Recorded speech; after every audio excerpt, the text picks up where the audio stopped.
Hey everybody, welcome to the third and final video related to our municipal building. This video will focus on the grounds around the building itself. So let's get started.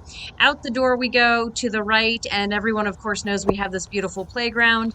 The playground was funded by a grant. That grant was written by former supervisor Lisa Valmont. The rest of the money came from basically a whole lot of hard work fundraising by the Parks and Rec Committee, along with some really appreciated donations and a whole lot of manpower from some local companies that we have. And those companies are definitely showcased up at the playground. We'll see that in a minute. Our tax dollars also did help fund this playground, just so that you're aware. We just passed the thing at the playground that looks like a birdhouse, but really it's something called Give a Book, Take a Book. This was an Eagle Scout project done in September 2020 by James Hiles. He's from Troop 133, and it basically works the same as it sounds, really. Give a book, take a book. So if you're up at the playground, your kids are playing here and you're watching them and you would like to read, you can certainly go ahead and take a book. You can put it back when you're done. You can even give a book from home, next time you come for somebody else so that they can read it too. So behind the Give a Book, Take a Book was a small pavilion. We'll go back and you'll see that here when we come out of the playground. So this is one of a few pavilions we have. We have some larger ones behind the playground itself. These are all closed currently due to COVID. They are, though, on a first come, first served basis as far as utilizing them for, birthday parties or any gatherings you would like to have out here. So there is no fee for those at this time. There are 4 cameras that provide constant surveillance to this area, and that really is a great thing for your safety. I just want to say at this point, just please remember to be respectful of the property and clean up your mess. Our maintenance staff does a great job keeping things up around the playground and on the grounds, but your help is greatly appreciated. They don't really need to be spending their time picking up garbage and dirty diapers and things like that. So the sign is where I said all of the people who made significant donations. See, there's gold sponsors and silver sponsors to the playground.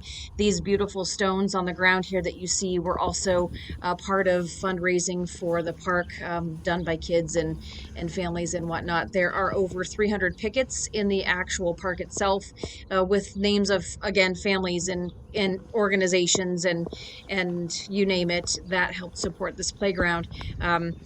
So just before COVID hit, then there was a trail system that was put in here. It's roughly put in right now. You see right there, it kind of goes up into the woods and to the left a little bit.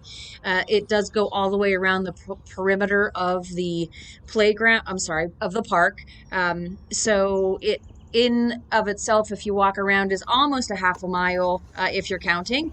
And again, supporting fundraisers put on by Parks and Rec will help fund all of this, and it will greatly help decrease the amount that the taxpayer dollars are put into to offset it as well.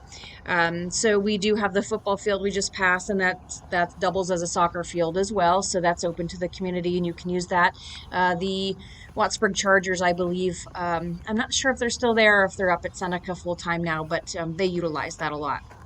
And so we'll come up on the basketball courts here after I pan back over and then come back to the basketball courts. And so these are a bit of disarray right now. There is plans, though, to spruce those up a bit, get new nets up there and put new paving down. The sand pile is just the Wattsburg Area Little League. They utilize that sand to help revamp their fields each season. So speaking of the Wattsburg Little League, there are 2 fields that they use here on the grounds that this one we're coming up on. And then there's one in the front of the property at the corner that the Little League uses. They also do and manage all of the game scheduling as far as Little League is concerned. So let's see, we briefly passed by the bathrooms, and since I'm just still panning, I'm just going to talk about the bathrooms. So I've heard a lot of complaints, mostly read on Facebook, a lot of complaints about the bathrooms not being open yet. I just want everybody to realize that, they're not open because the township is trying to make everybody's life difficult. It's really just because they're not heated.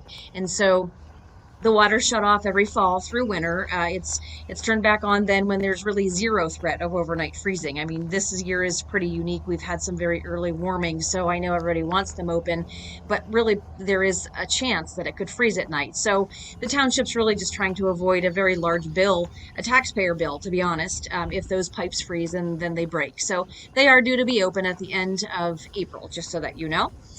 So then I would also like to add that the Parks and Rec, they do take turns up on the playground area is all summer long, basically. On the weekends, they come up here, they make sure the bathrooms are stocked. They go through a 16-point check over the whole playground, looking for bees, making sure the swings are tight, checking that the wood chips are at a mandatory depth. So they're really, really doing a whole lot up at that playground. So if anybody would like to lend a hand, I'm sure that they would appreciate you giving them a call and volunteering. This is the township garage. We do still recycle newspaper. You saw the sign there. That's where you would put that there. Coming up is the blue bin, large bin that you would put your recycled glass in. So I in and it says right on the outside of the bin what kind of glass and whatnot that you can put in there. I think it's really almost anything. Just take the tops off and rinse them out, and then you should be good to go. So that's really about it for the grounds, honestly. So I do feel very strongly that we've got a gem of a campus here, and it really is going to take everyone's effort to keep it that way. You know, this is a unique and one of a kind attraction that our community can be really, really proud of. And so I think if we all come together and do our part, it will continue for years to come as part of our family's events and going to and utilizing. So that'll do it. Hope to see everyone at the polls May 18th. Get out and vote.